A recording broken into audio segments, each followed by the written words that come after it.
Bonjour, nous nous retrouvons pour la lecture du chapitre 11 de la lettre aux Romains. C'est le troisième temps de 3 vidéos qui vous proposent un parcours de lecture suivi de ces 3 chapitres de Paul dans lesquels il réfléchit sur la place d'Israël dans le dessein de Dieu.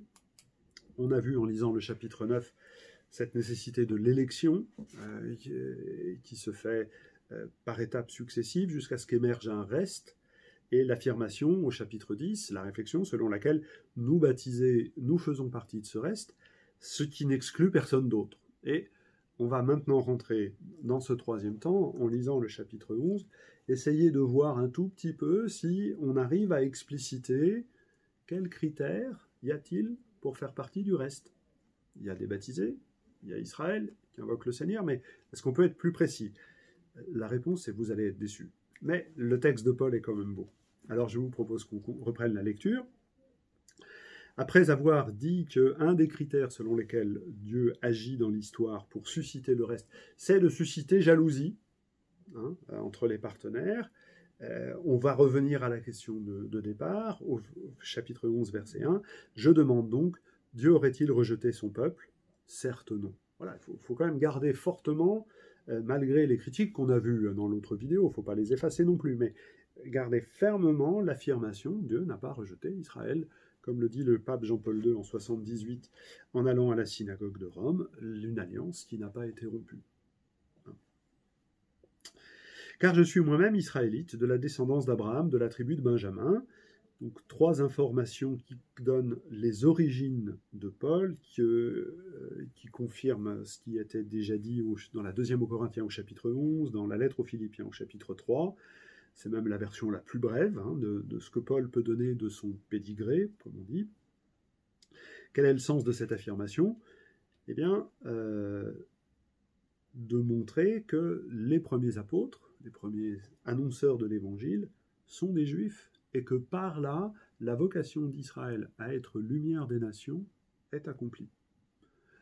Grâce à ces hommes-là, ces femmes-là, parce qu'il y avait aussi le groupe des femmes, la bénédiction à Abraham, faite à Abraham, passe effectivement aux nations, et c'était bien la vocation du Messie de permettre ce passage-là. La vocation du Messie, c'est de faire le lien entre Israël et les nations. Et dès que le fils de David est en place, Salomon, il y a la reine de Saba qui vient bénéficier de sa bénédiction. Eh bien, après la mort et la résurrection de Jésus, Israël donne cette bénédiction aux nations, et Paul, juif de naissance, non pas prosélyte, est une expression, une petite expression de ce mystère. Il n'en tire pas plus là-dessus. Il va tout de suite rentrer dans la question du reste. Dieu n'a pas rejeté son peuple que d'avance il a connu, citation scripturaire du livre de Samuel, le premier, au chapitre 12, verset 21. Voilà, affirmation forte. Ou bien ne savez-vous pas que ce qui est dit dans l'Écriture, dans le passage où Élie se plaint d'Israël à Dieu, « Seigneur, ils ont tué tes prophètes, démoli tes autels, moi seul je suis resté, et ils en veulent à ma vie. » Alors, c'est le premier livre des rois, au chapitre 19, les versets 10 et 14. Ça vaut le coup de faire un petit détour.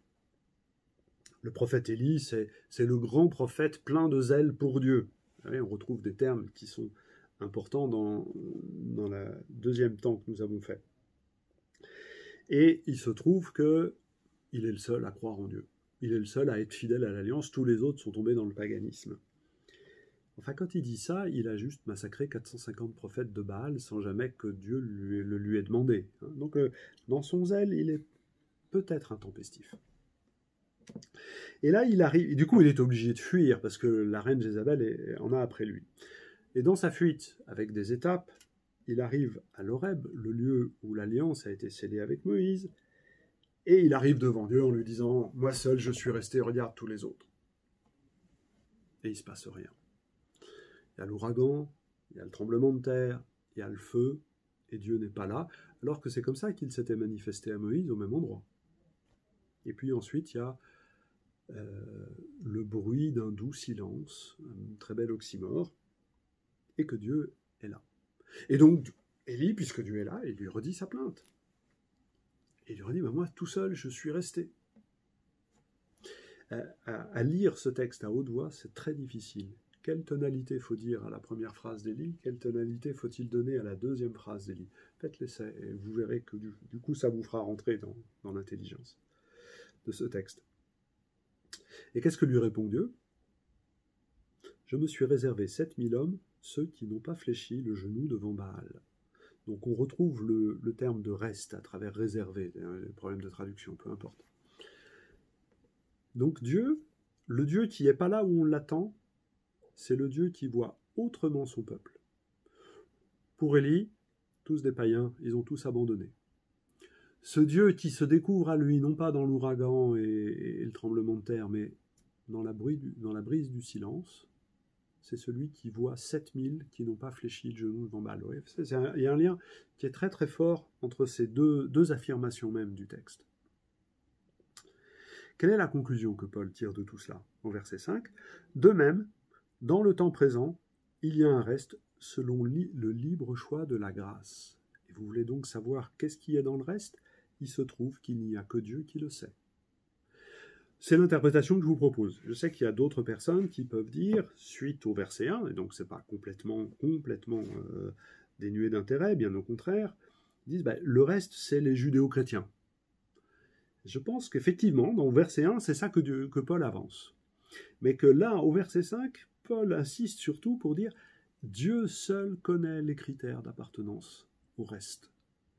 Et que ni nous baptisés, ni Israël ne peut, même le prophète Élie, c'est pas une petite figure dans la théologie du 1er siècle. Même Élie ne sait pas qui appartient au reste. Et donc, c'est comme l'affaire du potier.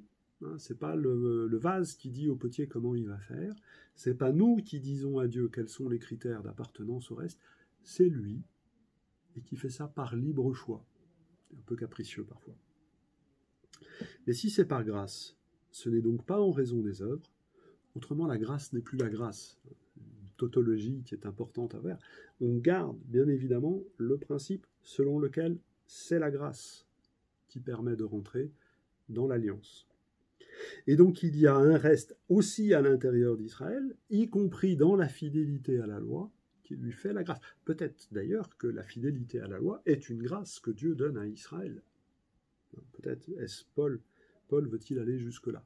En tout cas, c'est les réflexions qui nous sont ouvertes à nous, qui essayons de réfléchir à cette question et de dialoguer avec nos frères juifs. Verset 7, qu'est-ce à dire? Ce qu'Israël recherche, il ne l'a pas atteint, mais les élus l'ont atteint. On n'a pas dit qu'Israël ne pouvait pas ne pas faire partie de l'élection. Au contraire, c'est justement ce qu'on a démontré au chapitre 9. Et ça, c'est important d'avoir ça en tête pour toute la lettre aux Romains. Il y a des affirmations qui peuvent se sembler contradictoires de temps en temps, et il faut justement savoir les tenir ensemble. Quant aux autres, ils ont été endurcis, et on retrouve le couple élu, endurci, tel qu'il était apparu entre Moïse et Pharaon au chapitre 9. Le prophète Isaïe nous avait montré un peu le drame que ça représente pour le prophète, et peut-on dire aussi pour Dieu, d'une certaine façon. Et du coup, on va revenir à des phrases d'Isaïe. Quant aux autres, ils ont été endurcis, selon ce qu'il est écrit, Dieu leur a donné un esprit de torpeur, des yeux pour ne pas voir, des oreilles pour ne pas entendre, jusqu'à ce jour. Citation d'Isaïe 29, 20. Et donc on reprend un texte que Paul avait cité au chapitre 9, verset 20, ce texte par lequel, un des nombreux textes par lequel Isaïe, encore une fois, réfléchit à cette situation. Je leur annonce une parole qu'ils n'écoutent pas.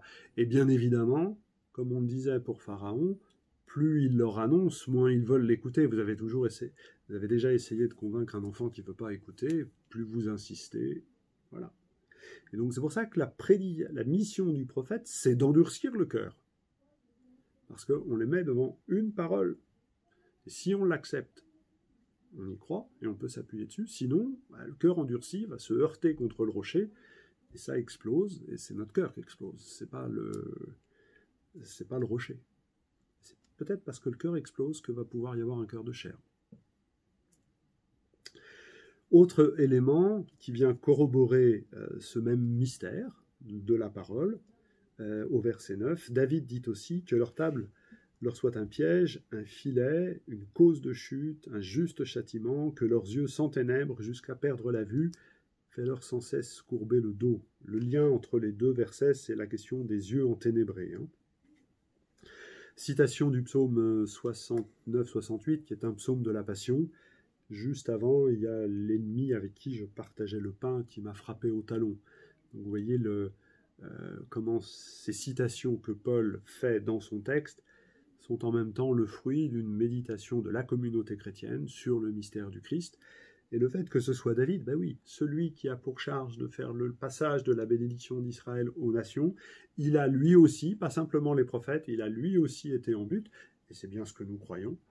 Jésus n'a pas simplement, il a prié les psaumes, il a vécu les psaumes, et les psaumes de la Passion, le psaume 22-21, mon Dieu, pourquoi m'as-tu abandonné, ou celui-ci sur le repas avec le traître, montre que la passion du Christ, c'est de vivre justement cette prière d'Israël jusqu'au bout.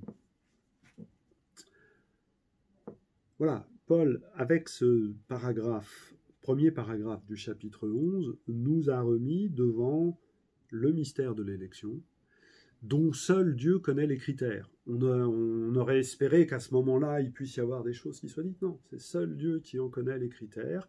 Il y a l'effort constant d'annoncer, de bénir, et puis il y a ceux qui accueillent. Pourquoi pas.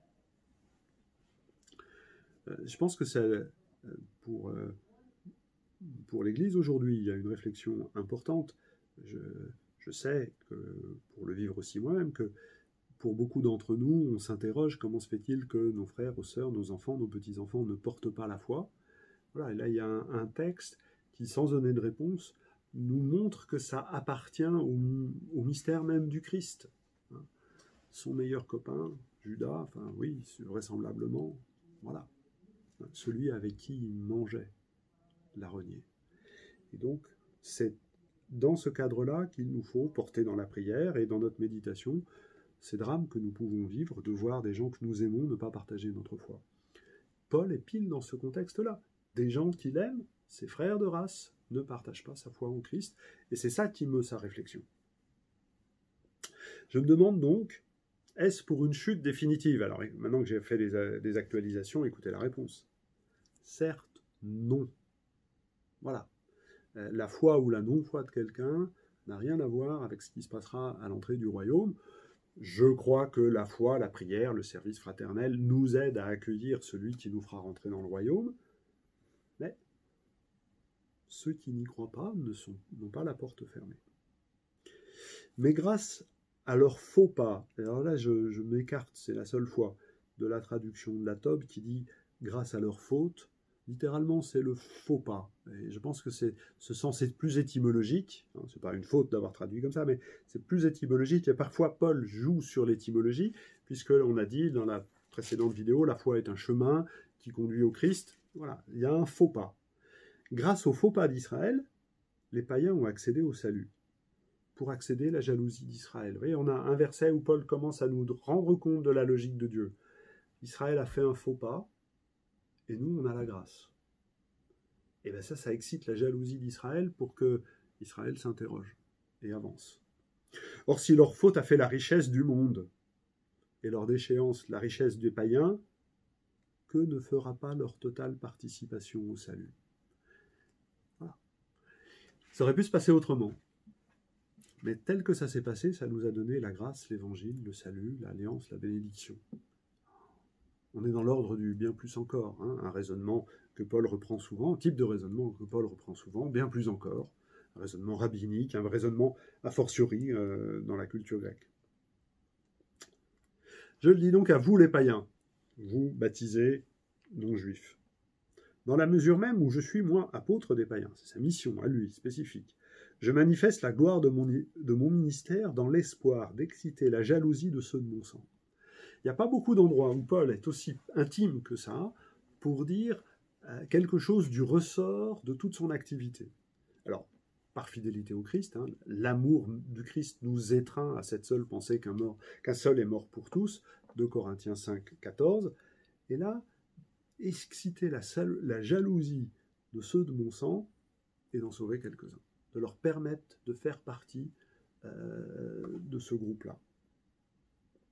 Il n'est pas dit que ce sera une fécondité tout de suite, ça peut avoir une fécondité eschatologique. Ceux que nous aimons reconnaîtront dans Jésus le Seigneur que nous avons servi, et notre foi aujourd'hui, qui ne les conduit pas à la messe dimanche prochain, les aidera à s'abandonner entre les mains du Seigneur. C'est ce qu'on espère. Dieu ne se présentera pas à nous sous le nom, le Dieu d'Abraham, et le Dieu d'Isaac, et le Dieu de Jacob. Ce qu'on va lui demander, c'est qui ça? Il va se présenter à nous, le Dieu de ta grand-mère, celui qui te faisait vivre, qui la faisait vivre et qui la rendait celle que tu as aimée. Si en effet leur mise à l'écart, je reprends le texte au verset 15, si en effet leur mise à l'écart a été la réconciliation du monde, vous voyez le paradoxe, hein, que sera leur réintégration sinon le passage de la mort à la vie? Et c'est là où il y a vraiment une dimension eschatologique qui est donnée. Dieu veut que jusqu'à la fin des temps, Israël et l'Église soient côte à côte, peut-être pour une jalousie réciproque. La jalousie n'est pas forcément violente, donc ça ne justifie pas les violences, mais qu'il y ait une émulation réciproque, prenons ce terme, dans l'alliance, pour qu'ensemble, nous nous aidions, 2 vases côte à côte, pour entrer dans la justice et dans la miséricorde de Dieu. Paul va prendre une image à ce moment-là pour nous aider à mieux comprendre. Si les prémices sont saintes, toute la pâte l'est aussi. Et si la racine est sainte, les branches le sont aussi. L'image de la pâte est une image assez biblique, hein, les pains sans levain, Paul en parle à d'autres endroits. Celle qui va développer, c'est celle de l'arbre. Hein. Un arbre avec de bonnes branches, de bonnes racines, ça fait un bel arbre. Mais si quelques-unes des branches ont été coupées, tandis que toi, olivier sauvage, tu as été greffé parmi les branches restantes de l'olivier pour avoir part avec elle à la richesse de la racine, ne va pas faire le fier aux dépens des branches. Alors, une comparaison qu'on connaît bien, celle de l'olivier, celle de la greffe, sauf que s'il y en a parmi vous qui sont un peu jardiniers, vous vous dites, mais il n'y connaît rien, Paul. Parce que quand on fait une greffe, on prend une branche d'un arbre productif sur un arbre sauvage, afin que l'arbre sauvage devienne productif. Et là, Paul dit, Dieu a fait le contraire. Il y avait un arbre productif, et on lui a greffé un sauvageon. Ça ne marche pas. Ça ne sert à rien. Sauf si ça sert à vivifier le sauvageon, tout simplement. Et je pense que Paul sait très bien qu'il utilise l'image à contrefaçon pour montrer, encore une fois, la sagesse de Dieu, elle n'est pas de notre ordre.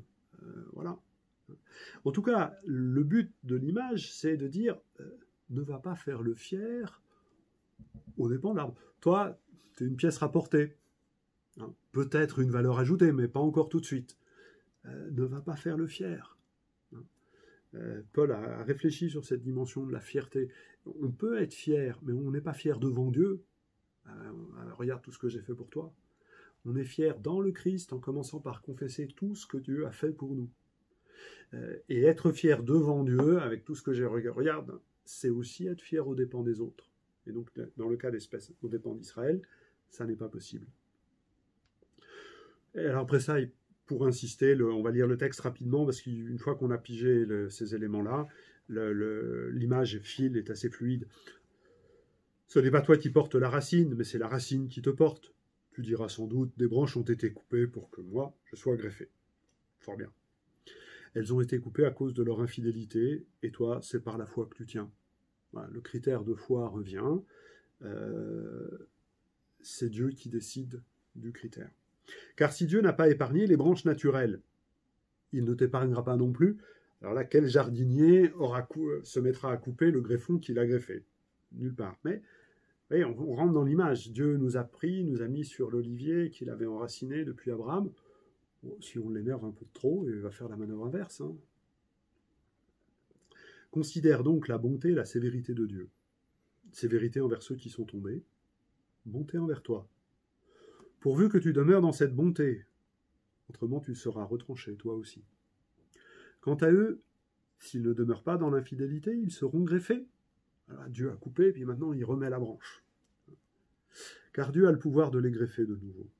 Si toi, en effet, retranché de l'olivier sauvage auquel tu appartenais par nature, tu as été contrairement à la nature greffé sur l'olivier franc, combien plus ceux-ci seront-ils greffés sur leur propre olivier auquel ils appartiennent par nature. Voilà. Le dessein de Dieu n'est pas arrêté, ni dans sa forme, ni dans sa réalisation. Et on n'en est qu'à une étape. Et cette étape, c'est celle d'Israël et de l'Église qui sont côte à côte, face aux nations, pour porter la bénédiction de Dieu. Et faire le fier, ben voilà, la mise en garde de Paul fonctionne extrêmement, de manière très facile, le texte parle tout seul. On va rentrer dans la conclusion. Alors c'est à la fois la conclusion de ces 3 chapitres, et c'est en même temps la conclusion de tout le développement depuis le début du chapitre 1er. Car je ne veux pas, frères, que vous ignoriez ce mystère. Le mot mystère, c'est, sous la plume de Paul, un synonyme d'évangile. Le contenu de l'évangile et le contenu du mystère, c'est la même chose. C'est simplement 2 termes qui désignent la même réalité, qui donc indiquent 2 manières différentes de l'accueillir. L'évangile, c'est quelque chose qui s'annonce, hein. On l'a vu au chapitre 10, dans la vidéo précédente. L'évangile, c'est quelque chose que... Il y a un garde champêtre qui arrive au village et qui dit « Oyez, oyez, braves gens, le fils est relevé d'entre les morts ». Alors en général, le garde champêtre, il vient pour dire une victoire qui assure la paix dans le royaume et la naissance du fils du roi. Ça marche bien pour l'évangile. L'éternel engendrement du fils revenu d'entre les morts, c'est bien une bonne nouvelle. Mais vous voyez que ça a un côté percutant, inattendu. Le mot mystère, ça nécessite des yeux qui... Le mot vient du verbe fermer. Ça nécessite qu'on ouvre les yeux progressivement. Une fois qu'on a reçu l'évangile et qu'on l'accueille dans la foi, il devient mystère, non pas pour dire qu'on ne comprend rien, mais pour dire que justement notre intelligence le pénètre progressivement pour avancer plus loin dans le dessein de Dieu, depuis la création du monde jusqu'à l'avènement du royaume. Et donc là, Paul nous a bien mis devant l'évangile, qui devient mystère, parce que progressivement, il a eu besoin d'écrire pour avancer. Paul n'est pas quelqu'un qui écrit comme Boileau, les choses claires s'énoncent clairement, c'est quelqu'un qui a besoin d'écrire pour que ça devienne clair dans sa tête. Nous aussi, ça marche un peu, je crois.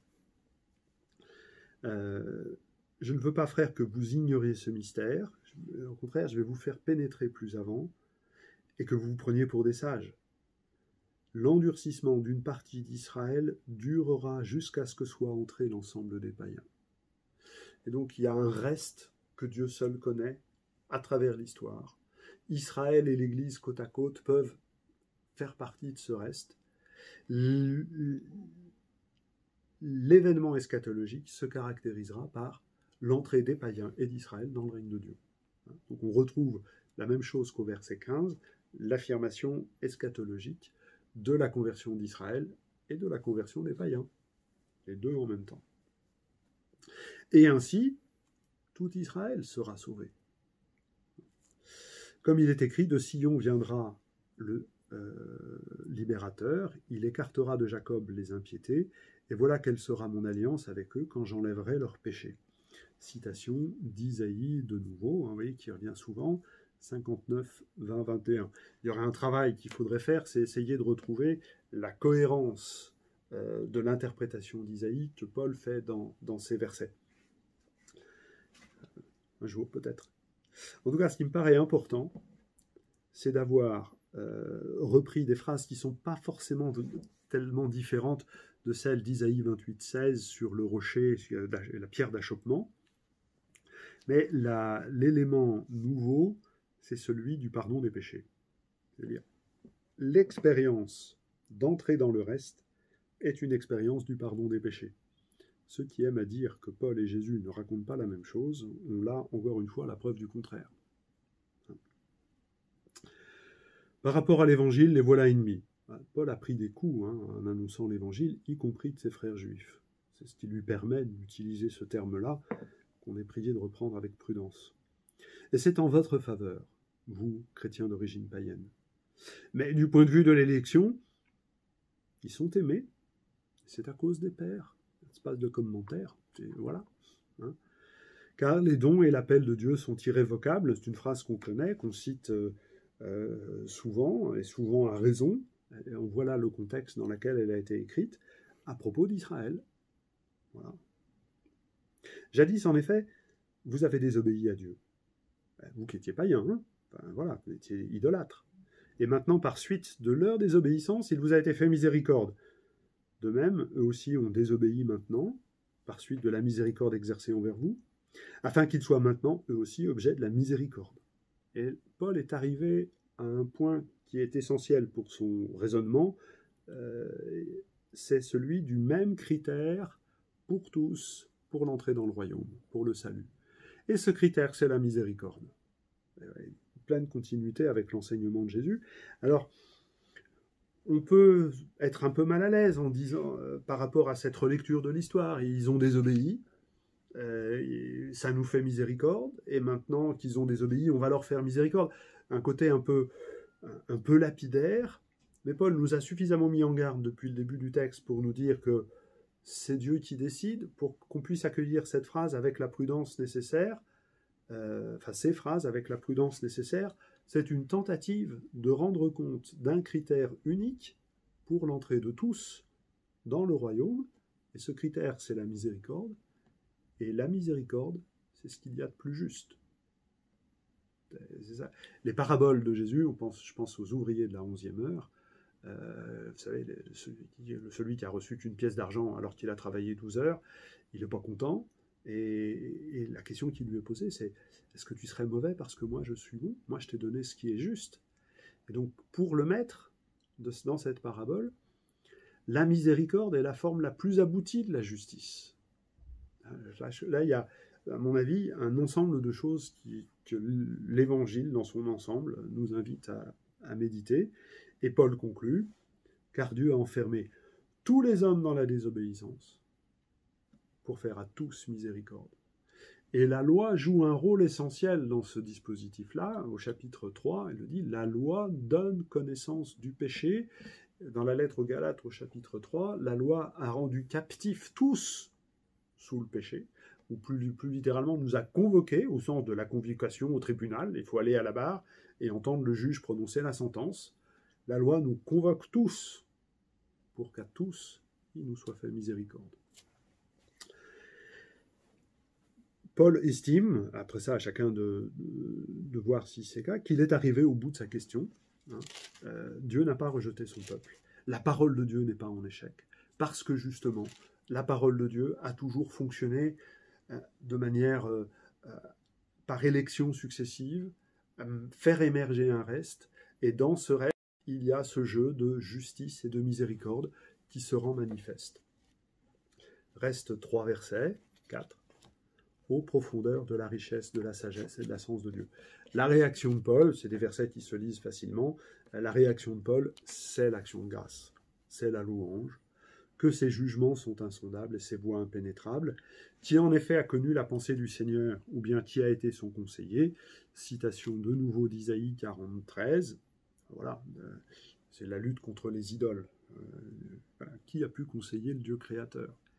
La sagesse de Dieu, c'est sa capacité qu'il a à prendre sa créature, à la façonner et à la conduire jusqu'en sa sainteté. Car tout est de lui et par lui et pour lui, à lui la gloire éternellement. Amen. Profession de foi assez proche des stoïciens, assez proche du judaïsme hellénisé, avec des assonances qui ne sont pas toujours très appréciées par les hellénistes de l'époque. Je trouve que c'est un peu pompier, hein. C'est par lui, avec lui, pour lui. Mais en tout cas, Paul les assume pour faire la doxologie, donc marquer une étape dans son raisonnement, parce qu'il est convaincu, et il veut que son lecteur le soit avec lui, de la sagesse de Dieu. Du coup, ça met une césure avec ce qui suit, mais ce qui suit, c'est l'exhortation à la charité. Et l'exhortation à la charité est indispensable, puisqu'il s'agit d'être jugé sur la miséricorde, l'exhortation à la charité, voilà. Et c'est pour ça qu'il va pouvoir dire, quand tu appliques les commandements, tu aimes. C'est ça qui est essentiel au cœur de cette exhortation du chapitre 13. Voilà, je vous remercie de votre patience et j'espère que vous avoir permis de lire, de relire ces textes et d'échanger entre vous sur ce mystère de Dieu. À bientôt peut-être.